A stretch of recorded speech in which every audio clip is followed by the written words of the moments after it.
I'm Yuna. Today I'm going to show you how to make matcha coconut chia seed pudding with fruits. I'm going to make coconut milk, and they were out of coconut milk. I couldn't believe it, but they had coconut milk powder.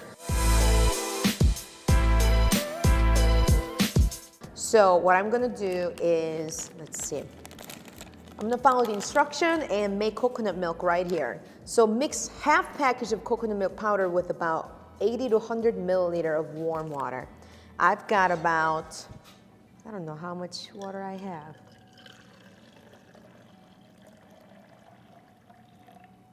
Okay, so that's about a little over 200, which is fine. So I'm going to pour that back in and add in our coconut powder immediately.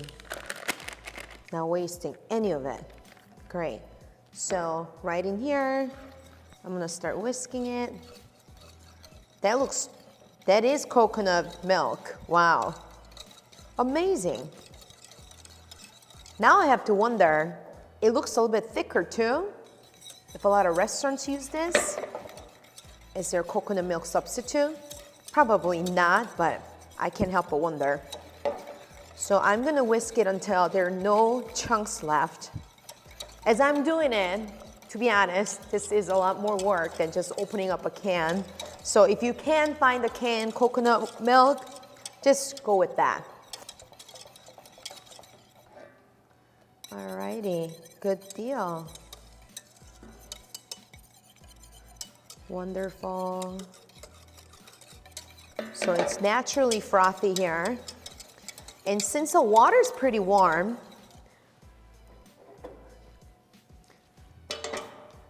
so I'm gonna add in about a quarter cup of chia seeds right into the warm coconut milk and start whisking it right in here.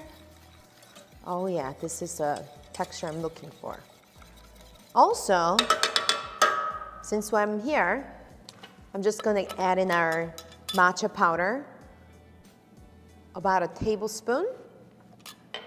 Why not? It's truly a one pan, one pot recipe.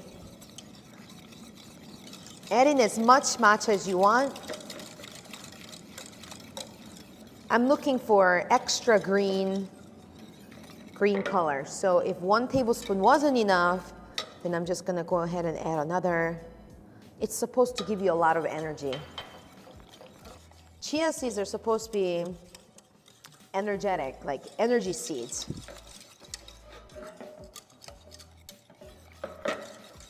Yeah.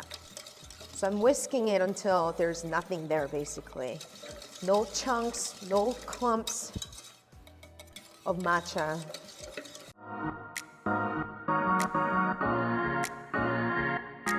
Looking pretty good.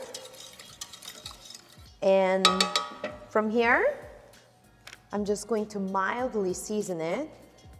Season it, that sounds funny, but flavor it with vanilla extract.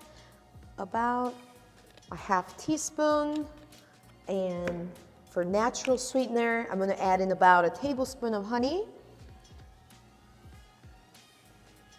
Come on, bear, let's go. There you go. And go back to it and keep whisking it. Oh, I can see the chia seeds reacting to this water. I'm excited. What you're looking for is pudding texture, which it's gonna happen anytime. So keep whisking it until everything got to know each other pretty well. Now, let's give it a nice little taste, huh? Spot on. What I'm going to do is, from here on, oh, that looks so good. It's still watery, as you can see. Put it in the fridge for a little bit. Why not? Set a timer for 10 minutes. So after I chilled it in the freezer for less than 10 minutes, it's already puddingy, as you can see. Ooh, looks very pretty. Now, all I have to do, just filled fill our cup ever so gently. Look at this jiggle, isn't it so pretty? Okay, it looks very pretty. From here, one's a little more, but that's fine. I'm going to garnish. Here we go. Now you don't have to go to Foxtrot to get their expensive matcha coconut chia seed pudding. You can easily make this at home. All you need is really 5 ingredients other than the fruit, right? The chia seeds, the coconut milk, or sometimes coconut powder and water, and honey, vanilla extract. Oh yeah, fruit. 5 ingredients. How perfect is that? And it takes less than 10 minutes to make this, as you saw it. Just keep using the one pan, add everything in, let that simmer, let the chia seeds cook, immediately transfer that over to your freezer for less than 10 minutes. I mean, I think I put these in there for 5 minutes and look how these turned out. Pretty amazing. So, oh my goodness. It is very appetizing looking and very grammable looking. If we're not connected on Instagram, I am at Yuna Cooks. Cheers to a beautiful weather.